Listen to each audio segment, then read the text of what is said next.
হে বন্ধু, জীবন যদিও ছোট, অত্যন্ত গুরুত্বপূর্ণ। আমরা জানি কথায় জয়, কথায় ক্ষয়, কথায় সব কিছুর সমাধান হয়।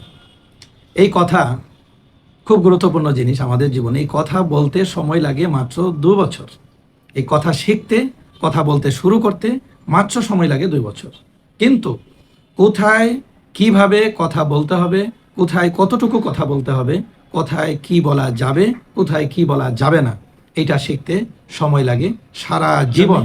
যে মানুষ তার কথা বলার ক্ষেত্রে তিনি বুঝতে পারেন না যে কোথায় কি বলা উচিত, কোথায় কিভাবে বলা উচিত, কতটুকু বলা উচিত, কখন বলা উচিত, সেই মানুষ তার জীবনে এই কথার কারণেই তার অনেক সম্ভাবনা নষ্ট হয়ে যায়, কমে যায়। এবং আর যে মানুষ কথা বলার ক্ষেত্রে সঠিক জায়গায় সঠিক কথা সঠিক পরিমাণে বলতে পারেন, এই কথার কারণেই তার জীবন পরিবর্তন হয়ে যায়। তিনি তার ব্যক্তি জীবনে অনেক দূর এগিয়ে যেতে পারেন। সো আমাদেরকে কথা বলার ক্ষেত্রে অত্যন্ত বিচক্ষণ হতে হবে, সচেতন হতে হবে। যে কোনো জায়গায় যে কোনো কথা আসলেই সেটা বলে দেওয়া কিন্তু জ্ঞানের পরিচয় নয়। এই জন্য খুব ভেবে চিনতে কোথায় কতটুকু বলতে হবে, কোথায় বলতে হবে, কোথায় উত্তর দিতে হবে, কোথায় শুনতে হবে, এই জিনিসগুলো আমাদেরকে খুব গভীরভাবে শিখতে হবে, উপলব্ধি করতে হবে। তাহলে এই কথা জাদু দিয়েই আমরা অনেক দূর চলে যেতে পারব।